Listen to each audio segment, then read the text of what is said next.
you doing? I'm Gene Wagner, and I'm an artist out of Staten Island.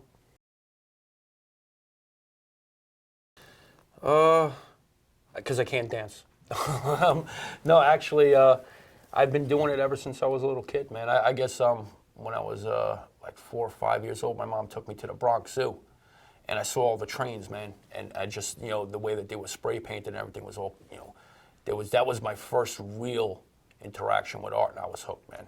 I just went home and I started drawing and coloring in it and whatever it is that I wanted to do to express what it is I wanted to express. I don't know what I was expressing, just drawing.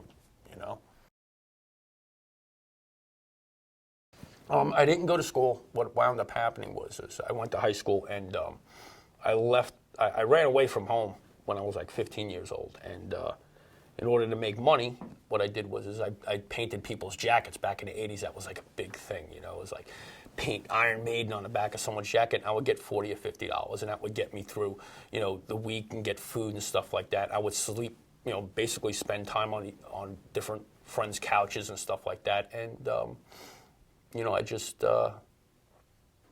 it all kind of started from there. And when I went to go to school. I had a partial scholarship, but I couldn't afford, to get the rest of it. So I went to work, and then did a lot of art on the side, and was like, yeah, I'm going to go to school. I'm going to go to school. I'm going to go to school, and it never happened. It just never happened for me doing it that way. But I never stopped doing what I was doing. I started doing tattooing, and I started doing every kind of thing that I could possibly do in that sense.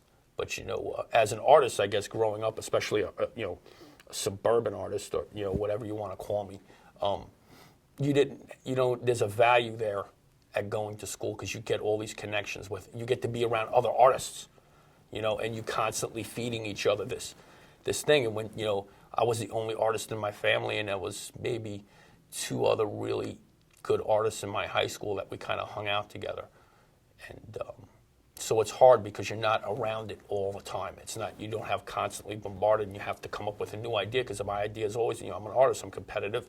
My art's got to be better than yours. My art's got to be better than yours, and that's the way it is. And we all feed each other, and you feel, if you feel the same way, and that's how entire art movements start.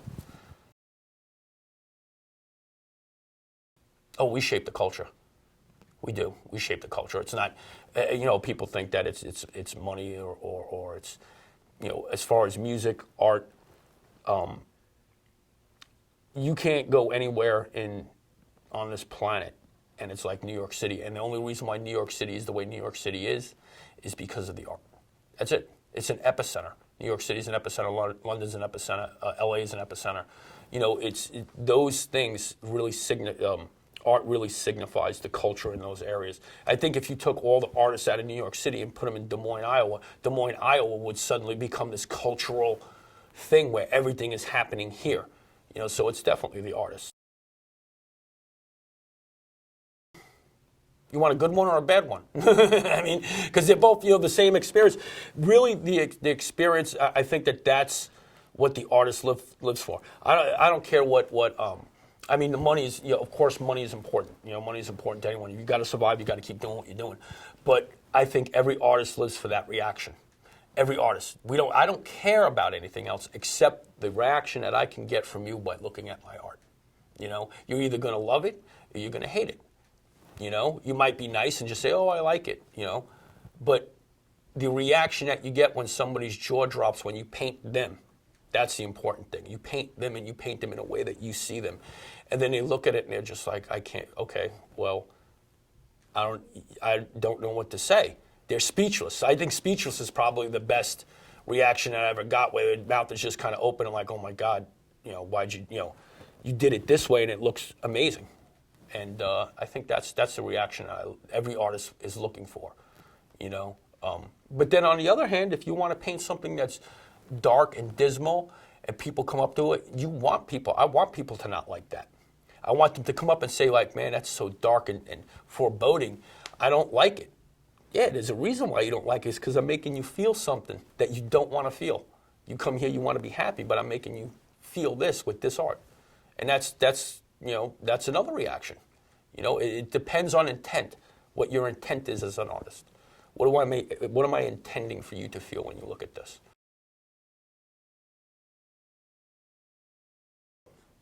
As far as the industry goes, I think that the industry itself, such as like places like MoMA, you know, all these big art things, I think that they have lost. They're so caught up in spontaneous, instant art right now.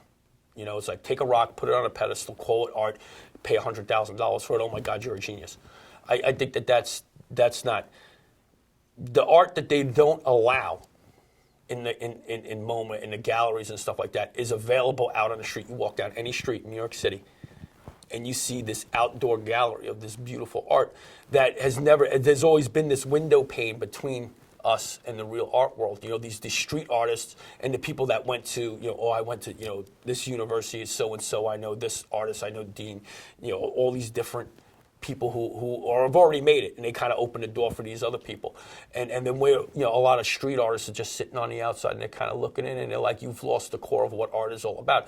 You know, a lot of these guys that do a mural on a wall, they don't even want you to see their face. You know what I'm saying? They do it for the pure, that's pure art. They're doing it because they're looking for the reaction. They're not doing it to get money. No one's coming up to them and saying, hey man, you know, here's 10 grand, man, thanks for doing that.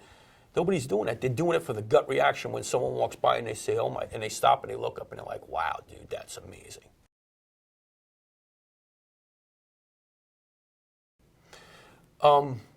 Right now, I'm talking about the chaos. I'm talking about the chaos of this whole entire universe, everything that's going on. You know, people think that, you know, we got 8 billion. There's 8 billion people on a planet, all right? There's 8 billion of us. That sounds like a lot of people, right? Sounds like a lot of people. But when you think about that there's 100 billion different galaxies, that means that there's like 18 galaxies per person. That makes you the most rarest substance in the galaxy, man. There's only one of you for 12 galaxies. And I think that the fact that this chaos, this entire chaos of a whole universe comes down, and all the madness that we go through in life and all this stuff, you still wind up becoming this unique, beautiful individual. I think that's the main reason why I paint portraits. It took all these crazy things, man, all these crazy things going all the way back 40,000 years for you. You know, this person met this person and met this person and they had a baby and all that came up to you. All right, it's like turning air into gold. You know, it's like turning air into gold, man. It's like magic. And that's what I want to capture with my art, man. I want to show the chaos coming together into some sort of beautiful form.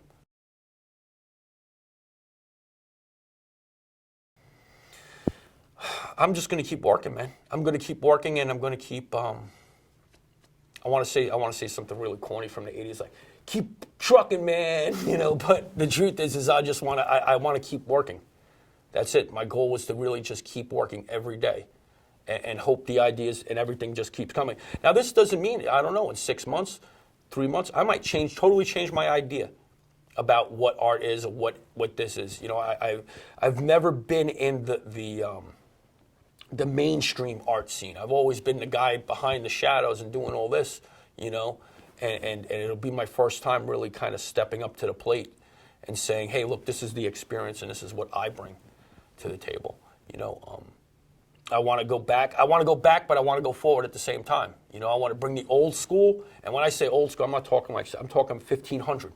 You know, I'm talking Da Vinci. I want to bring that and pull it into the future. I want to show you, hey, look, those guys are important, but we can make them relevant today.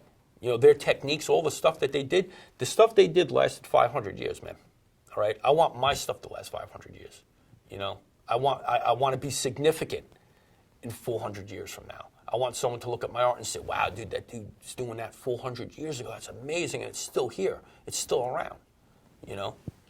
So I think that's my goal for this year, immortality.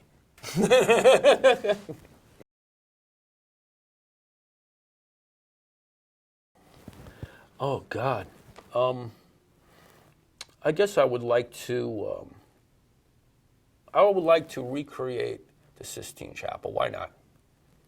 Why not? But I want to do it in my style. I want to do I want to do it the same technique, but I want to do it in my style.